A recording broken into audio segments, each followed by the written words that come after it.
À 8h42 du matin, le 9 février 1945, le soldat Cleto Rodriguez se tapissait derrière un tas de gravats à manille, observant 300 fusiliers marins japonais fortifier la gare de Paco à une 62 mètres devant lui. Il avait 21 ans, 6 semaines de combat derrière lui et aucune médaille.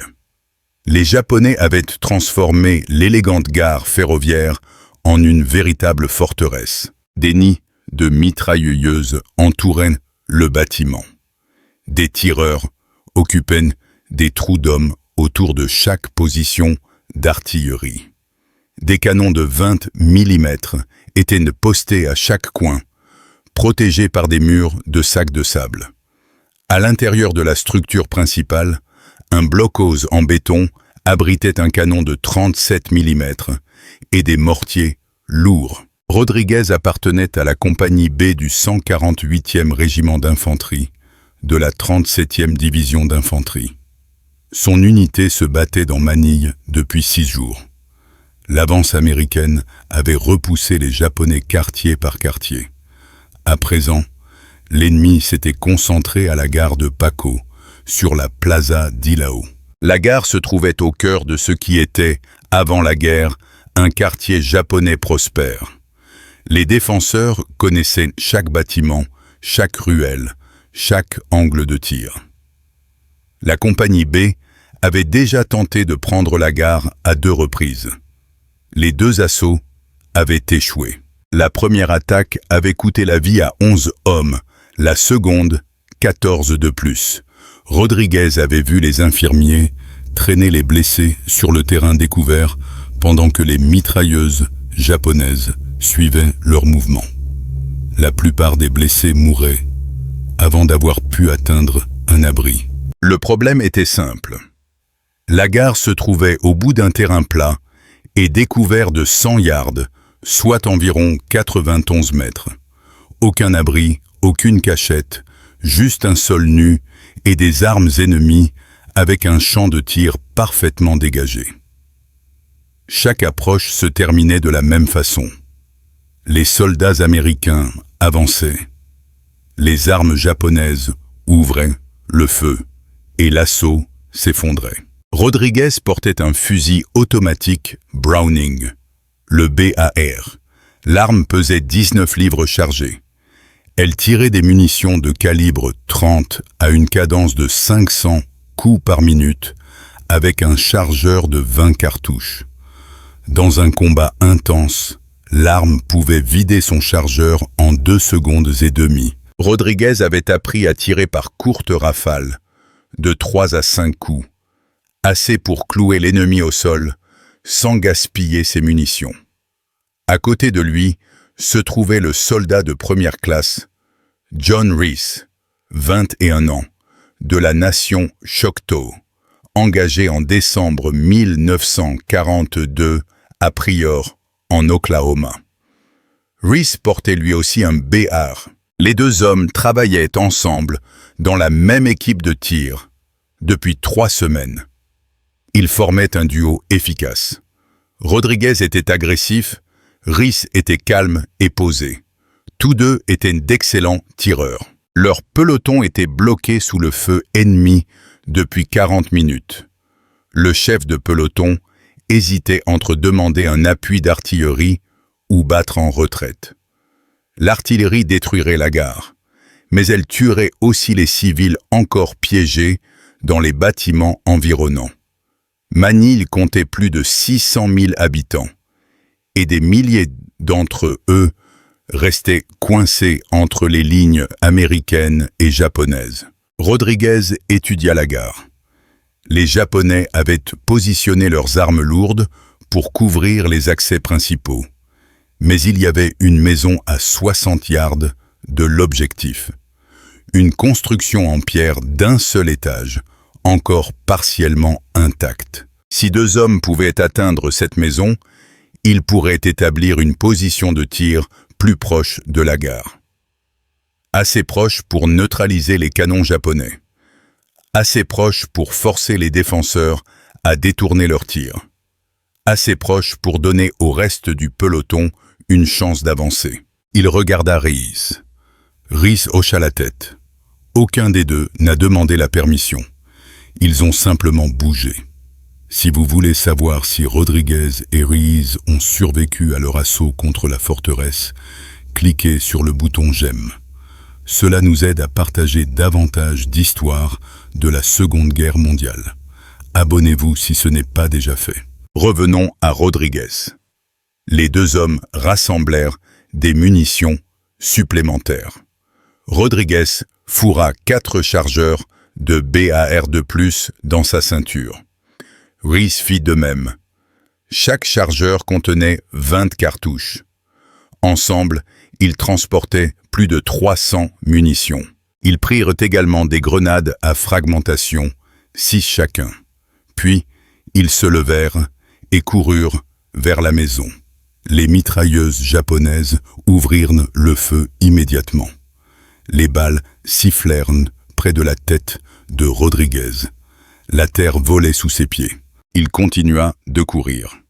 30 yards, 40 yards, 50 yards. Rhys était à 3 pas derrière lui. Les deux hommes plongèrent à travers l'entrée fracassée de la maison et roulèrent contre les murs opposés. Ils étaient à 60 yards de la gare, seuls, entourés de 300 fusiliers, marins ennemis. Et ils venaient de signaler leur position à tous les servants d'armes japonais du secteur. Les mains de Rodriguez tremblaient, non pas de peur, mais d'adrénaline. Il pressa son dos contre le mur et se força à respirer lentement. Compte jusqu'à 3. Expire. Compte jusqu'à 3. Inspire. Les tremblements s'arrêtèrent. La maison était une résidence avant la bataille. Maintenant, ce n'était plus que des murs et des décombres. La majeure partie du toit s'était effondrée. Des meubles brisés jonchaient le sol. Une famille avait vécu ici, mangé ici, élevé des enfants ici.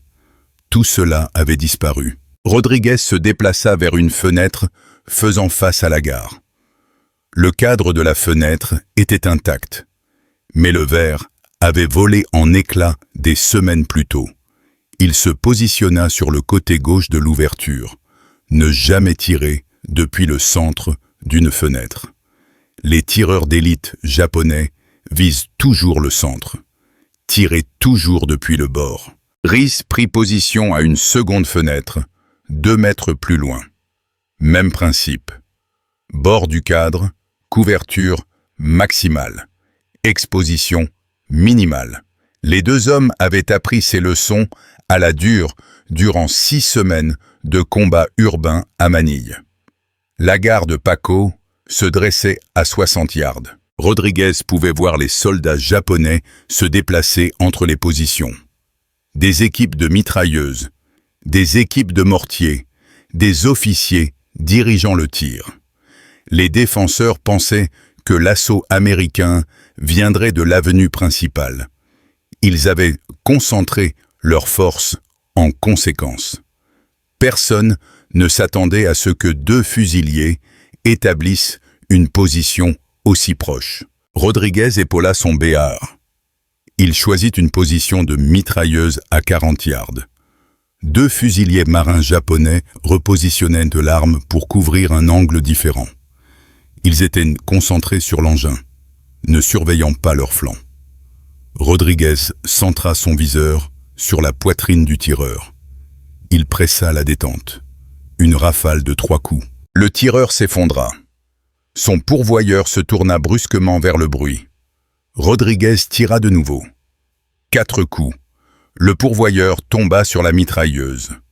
Rhys ouvrit le feu au même instant. Sa cible était un canon de 20 mm à 35 yards. L'équipe était en train de charger un nouveau magasin. Rhys toucha le pourvoyeur d'abord, puis le tireur, puis un 3e soldat qui apportait des munitions. Tous 3 tombèrent en temps moins de 4 secondes. La riposte japonaise fut immédiate et écrasante. Chaque position d'arme pouvant s'orienter vers la maison ouvrit le feu.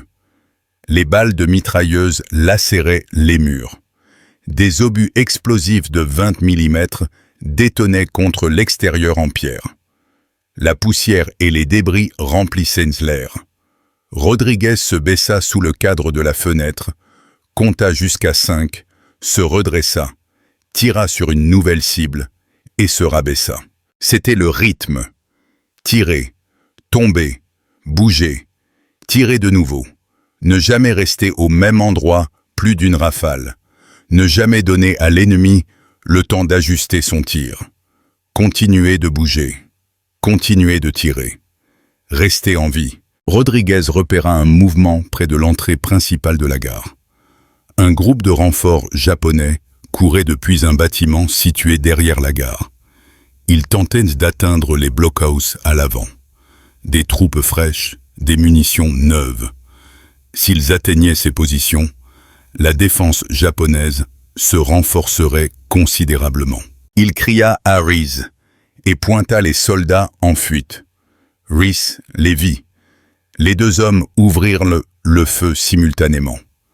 Le BAR était conçu exactement pour ce scénario. Un tir de suppression contre l'infanterie à découvert. Rodriguez vida son chargeur par rafale contrôlée. 5 soldats japonais tombèrent. Il jeta le chargeur vide et n'enclencha une 9 et continua de tirer. Reyes faisait de même. Les soldats japonais s'éparpillèrent. Certains tentèrent de reculer, d'autres de continuer. La plupart s'écroulèrent. Quand le tir cessa, plus de 40 fusiliers marins japonais gisaient sur le sol entre le bâtiment arrière et la gare. Les blockhouses restaient vides. Aucun renfort n'atteindrait ces positions tant que Rodriguez et Reese contrôleraient cette maison. Rodriguez vérifia ses munitions. Il avait vidé 3 chargeurs en moins de 10 minutes, soit 60 cartouches. Il lui restait 5 chargeurs, plus les grenades. Reese était dans un état similaire. Ils avaient assez de munitions, mais cela ne durerait qu'aussi longtemps que les Japonais leur offriraient des cibles. L'ennemi changea de tactique. Au lieu de tenter de renforcer les positions avant, ils commencèrent à concentrer tous leurs tirs sur la maison. Mitrailleuses, mortiers, canons de 20 mm. Chaque arme pouvant viser Rodriguez et Reese était désormais dirigée vers eux. Les murs de pierre offraient un abri, mais ils ne tiendraient pas éternellement. Rodriguez voyait déjà le jour à travers les trous béants percés par les obus. Il regarda sa montre. 9h17 du matin. Ils étaient dans la maison depuis 35 minutes. Cela lui semblait durer des heures. Ses épaules lui faisaient de mal sous le poids du BAR. Ses oreilles sifflaient à cause du fracas constant. Sa bouche avait le goût de la poussière de béton et de la poudre. Reese rechargea son arme quand le premier obus de mortier frappa le toit. L'explosion fit s'effondrer ce qui restait du plafond. Des poutres en bois s'écrasèrent au sol. Rodriguez se jeta contre le mur. Une poutre manqua sa tête de quelques centimètres. Quand la poussière retomba, la moitié du toit avait disparu. Ils étaient complètement exposés par le haut et les mortiers japonais avaient trouvé leur portée. Un deuxième obus frappa 30 secondes plus tard, puis un troisième. Les Japonais ajustaient leurs tirs directement sur la maison. Rodriguez et Reese ne pouvaient plus rester là. Ils avaient 2 options. Battre en retraite vers les lignes américaines sur 100 yards de terrain découvert, ou avancer de 20 yards vers la gare, là où les mortiers ne pourraient plus s'abaisser suffisamment pour les atteindre. Rodriguez pointa la gare du doigt. Reese comprit immédiatement. L'espace mort. Chaque arme de tir indirect a une portée minimale. Approchez-vous assez et les mortiers deviennent inutiles. C'était contre-intuitif. Avancer vers l'ennemi ressemblait à un suicide. Mais rester dans la maison était une mort certaine. Ils rassemblèrent leurs munitions restantes. Il restait à Rodriguez 4 chargeurs, soit 80 cartouches. Reese en avait 5, soit 100 cartouches, plus les grenades. Ils en auraient besoin de chacune d'entre elles. Rodriguez partit le premier. Il sprinta depuis la maison vers un tas de décombres 20 yards plus près de la gare. Les fusils japonais ouvrirent le feu. Les balles claquaient près de sa tête. Une balle déchira sa manche sans toucher la peau. Il plongea derrière les gravats.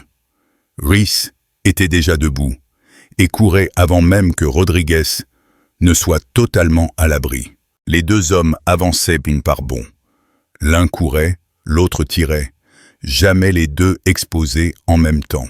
Ils atteignirent la position à 20 yards de la gare.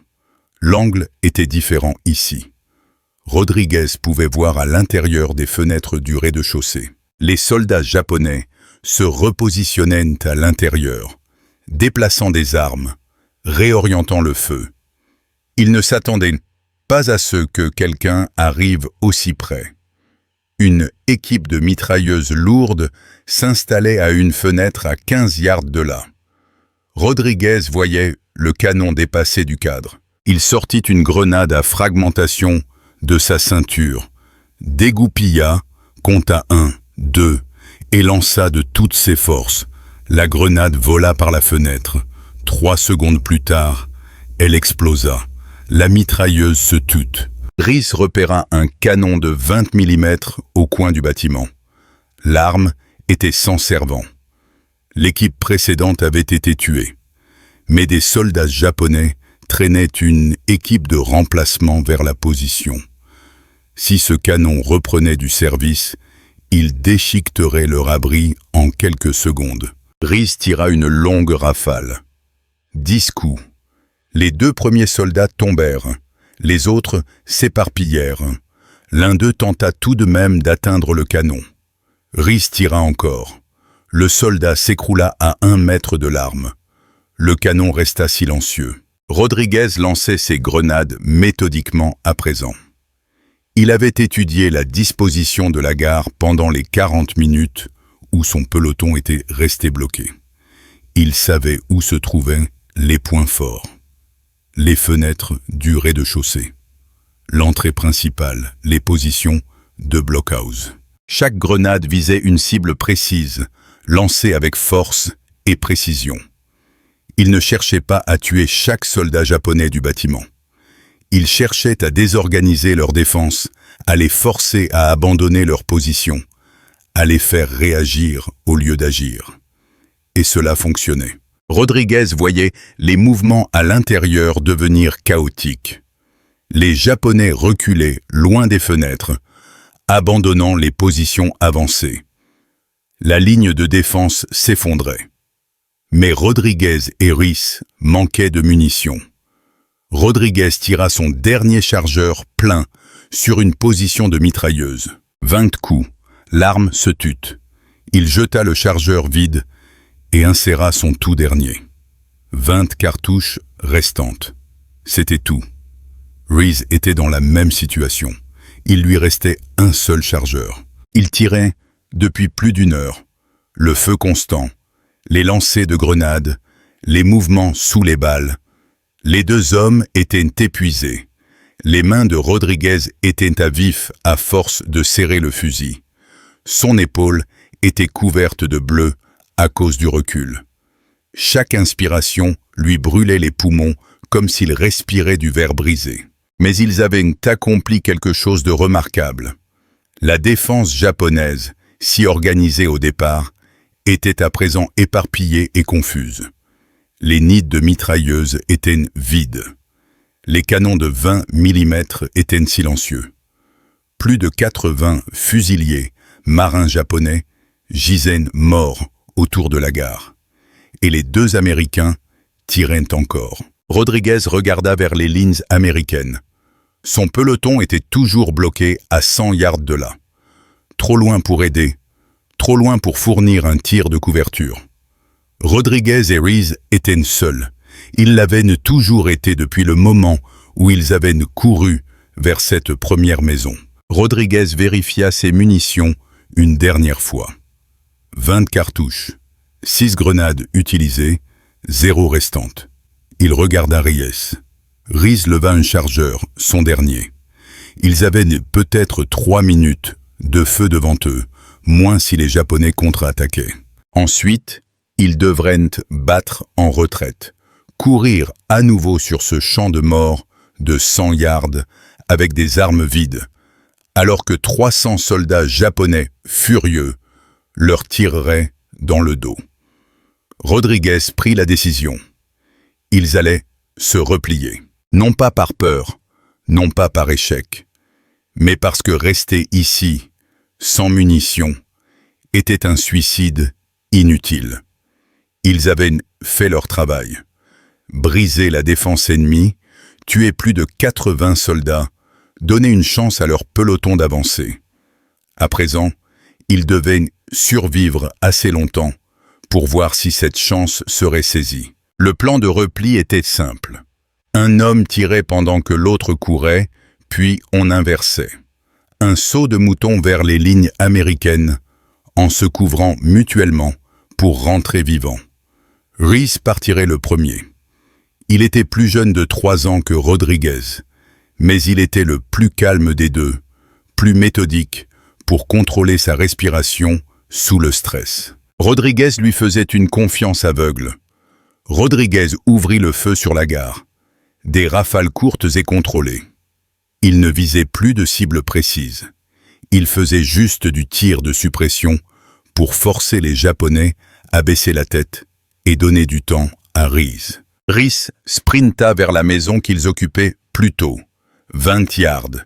Il y parvint, se mit à l'abri, épaula son BAR et cria qu'il était prêt. Rodriguez se leva et courut. Ses jambes pesaient comme du plomb. L'adrénaline qu'il avait portée s'évaporait. Chaque pas demandait un effort conscient. Lève le pied, pousse, atterrit, recommence. Les fusils japonais ouvrirent le feu. Les balles faisaient voler la terre autour de ses bottes. Une balle passa si près de son visage qu'il sentit l'onde de choc. Il atteignit la position de Reese, se jeta à l'abri, haletant. Reese était déjà reparti avant même que Rodriguez n'ait repris son souffle, vers le prochain abri, vers le tas de décombres, vers la sécurité. Rodriguez se força à se relever, leva son fusil, tira sur la gare. Son chargeur était presque vide, peut-être 8 coups. Il tirait par rafale de 2. Chaque balle devait compter. Reese atteignit le tas de décombres et prit position. Rodriguez courut. Ils étaient à 40 yards des lignes américaines, à 60 yards de la gare. Les Japonais déversaient un déluge de feu sur eux. Mitrailleuses, fusils, même les mortiers tentaient de les toucher malgré l'angle difficile.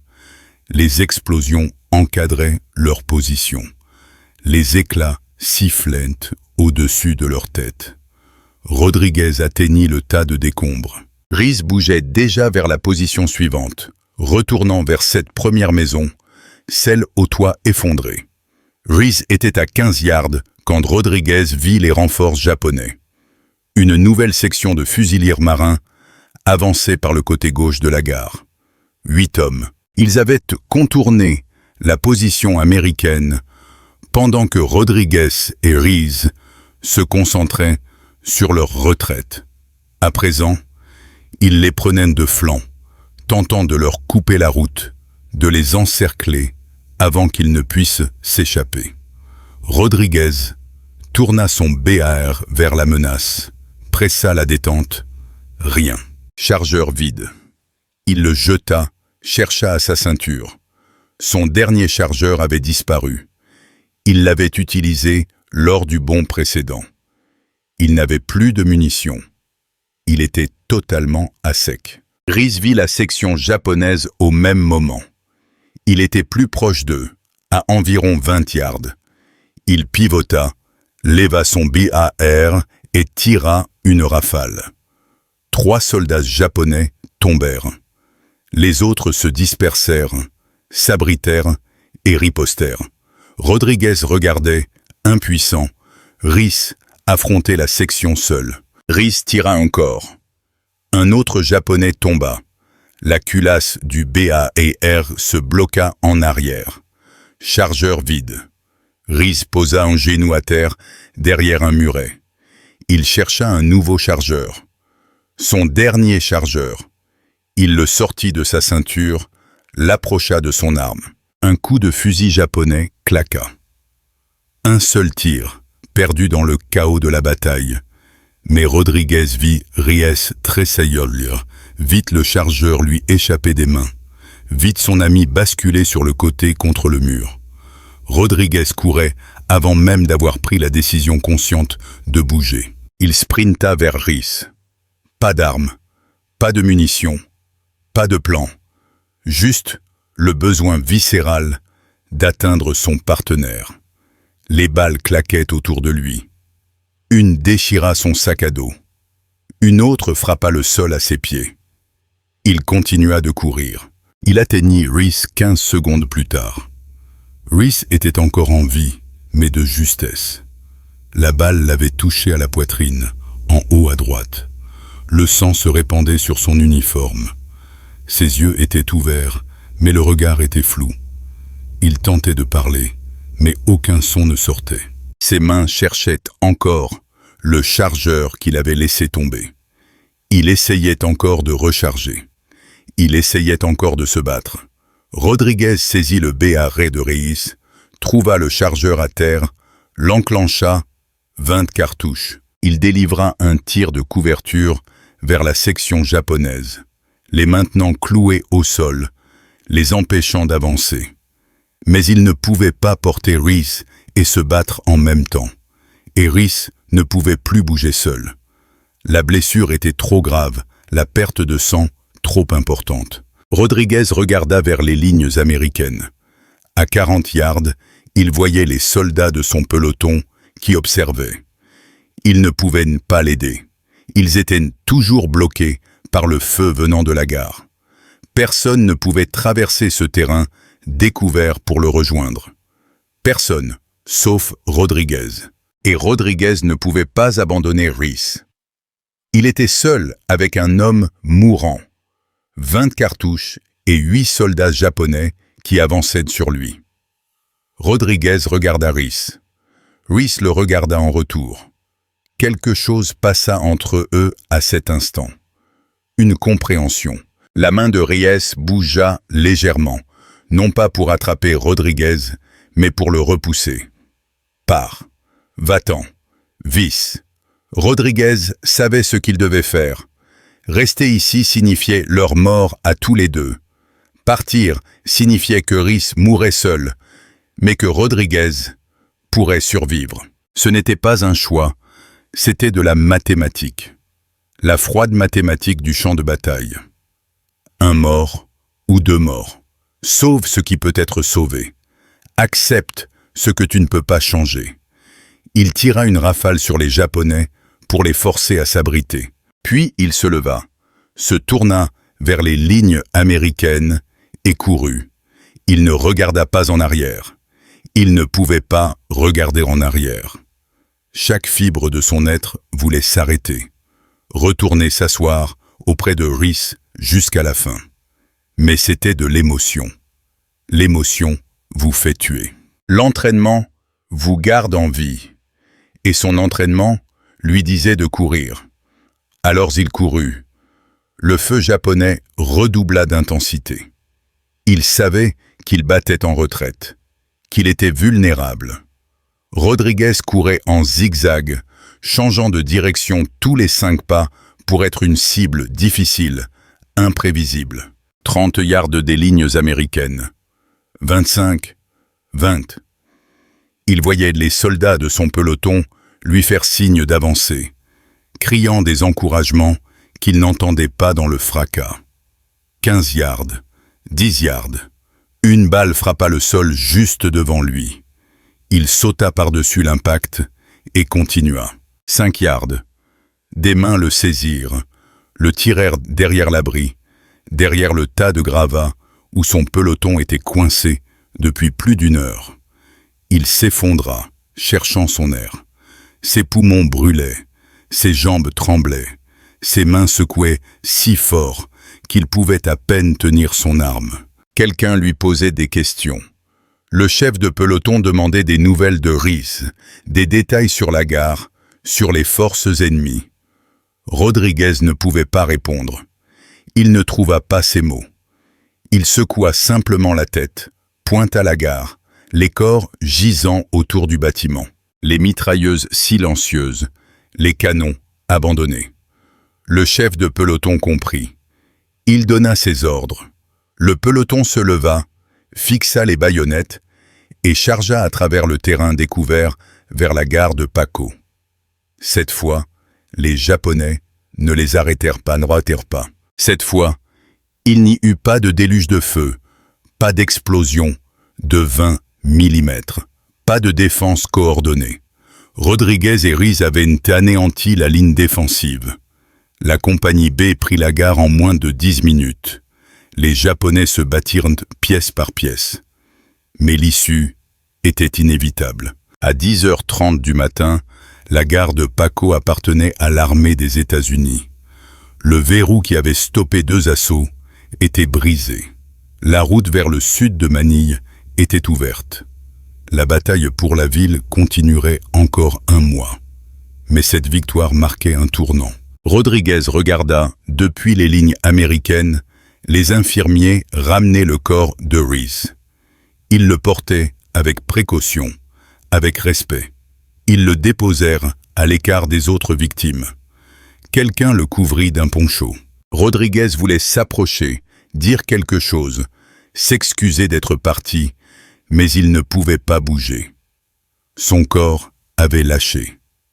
L'adrénaline était partie, la peur était partie. Il ne restait que l'épuisement. Un infirmier l'examina. Aucune blessure physique, juste l'épuisement, la déshydratation, le choc. L'infirmier lui tendit une gourde. Rodriguez but. L'eau avait un goût de métal. Il la but quand même jusqu'à la dernière goutte. Puis il ferma les yeux. Il était resté au combat pendant 2 heures, 2 heures et demie, de 8h42, quand il avait couru vers cette maison, jusqu'à 11h12, quand il s'était effondré. 2 heures et demie, 150 minutes, 9000 secondes. Cela lui semblait être une vie entière. Plus tard, on compta les corps.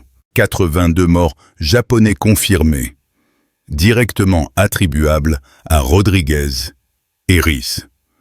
Plus de 40 tués par des tirs de fusil. Plus de 30 par des grenades et des combats rapprochés. Chaque mort fut vérifiée et documentée. 2 simples fusiliers avaient tué plus d'1 quart des défenseurs de la gare. 2 hommes contre 300.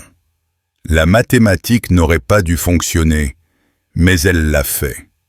Rodriguez ne parla pas de la bataille pendant 3 jours.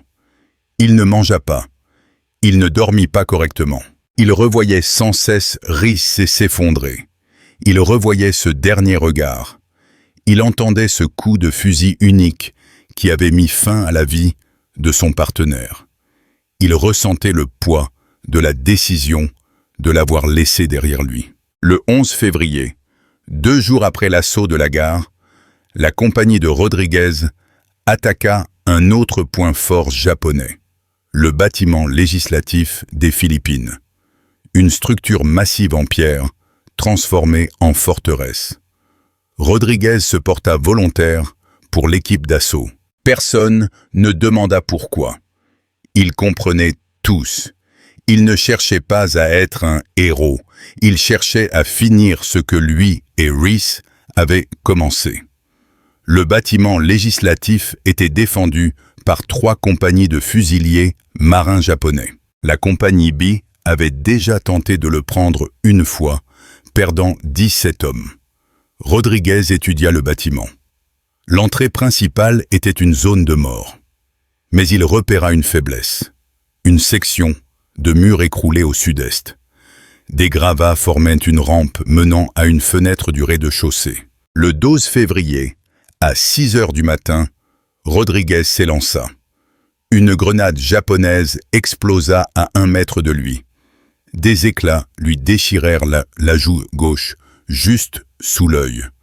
Le sang coulait dans son cou. Il l'ignora. Il grimpa, entra par la fenêtre et se retrouva face à 4 Japonais servant une mitrailleuse. Il ne leur laissa aucune chance. Il vida son BAR sur eux. Les 4 tombèrent.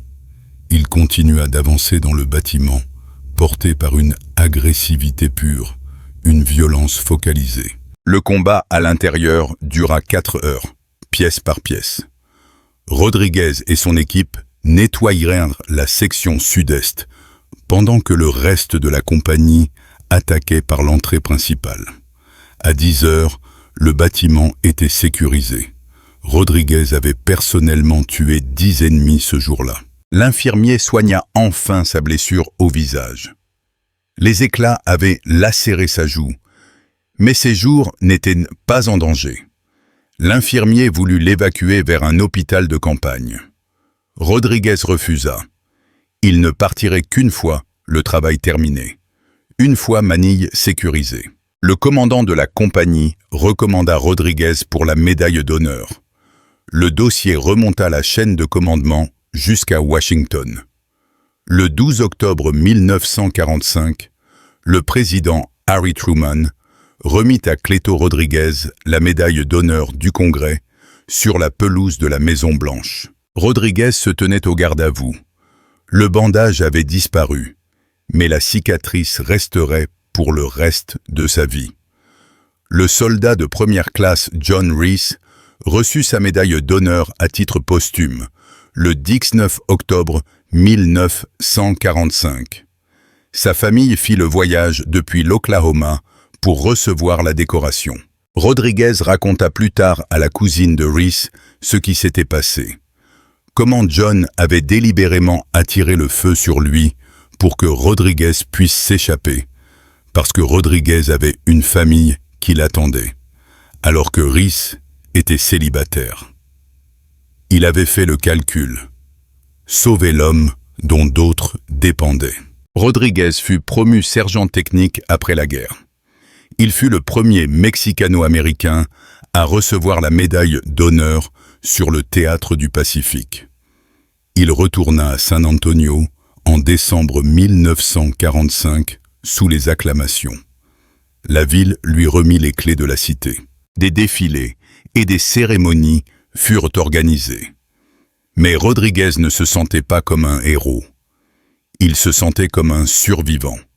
Chaque fois que quelqu'un le remerciait, il pensait à Reese, aux hommes de la compagnie B morts à Manille.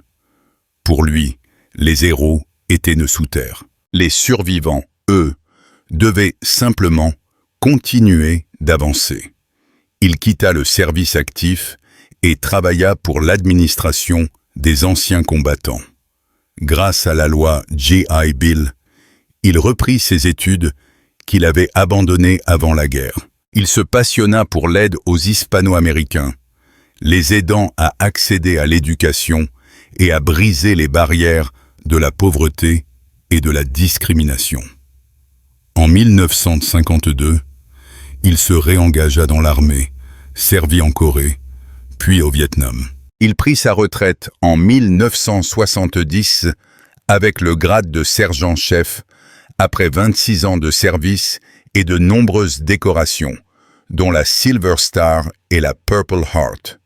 Rodriguez se maria avec Flora Munez en novembre 1945. Ils eurent 4 enfants. Il mena une vie tranquille à San Antonio, parlant rarement de la guerre. Ses enfants savaient pour la médaille, mais il ne l'exposait pas. Elle restait dans un tiroir avec ses souvenirs. En 1975, une école élémentaire de San Antonio fut renommée en son honneur. Une section de la route 90 porte également son nom. Mais la plupart des gens qui passent par là où des enfants qui fréquentent l'école ignorent tout de l'homme et de ce qu'il a fait à la gare de Paco. Le 7 décembre 1990, Cleto Rodriguez s'éteignit à San Antonio à l'âge de 67 ans. 45 ans s'étaient écoulés depuis ce matin à Manille. 45 ans depuis la chute de Reese. Il fut enterré au cimetière national de Fort Sam Houston. Sa tombe mentionne son grade et sa médaille. Mais elle ne raconte pas le prix payé, ni le poids de cette survie. La gare de Paco existe toujours aujourd'hui. Abandonnée, couverte de graffitis, elle porte encore les cicatrices des balles et des grenades du 9 février 1945. John Reese, lui, repose au cimetière national de Fort Gibson en Oklahoma. Il n'a pas de descendants, pas d'enfants pour porter son nom. Juste une pierre tombale et le souvenir de son sacrifice. L'histoire de Rodriguez et Reese démontre une vérité fondamentale du combat. Les chiffres ne décident pas toujours de l'issue d'une bataille. 300 hommes tenaient la gare, mais 2 fusiliers, déterminés, ont brisé leur ligne. Non par la supériorité des armes, mais par l'audace et le refus de l'échec. Voilà ce que coûte réellement l'héroïsme. Ce n'est pas seulement le danger immédiat, c'est le fardeau psychologique permanent de celui qui survit, de celui qui voit son partenaire mourir et qui doit vivre avec ses choix pour le reste de ses jours. Si cette histoire vous a touché, faites-nous une faveur.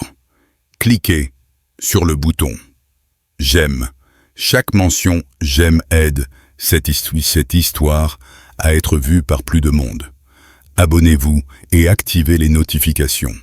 Nous sauvons chaque jour des histoires oubliées, des archives poussiéreuses. Laissez un commentaire pour nous dire d'où vous nous regardez. États-Unis, France, Canada, Belgique, Suisse. Notre communauté est mondiale. Vous n'êtes pas seulement un spectateur. Vous aidez à garder ces mémoires vivantes. Merci d'avoir regardé et merci de veiller à ce que Rodriguez et Reese ne tombent pas dans l'oubli. Ces hommes méritent qu'on se souvienne d'eux et vous y contribuez.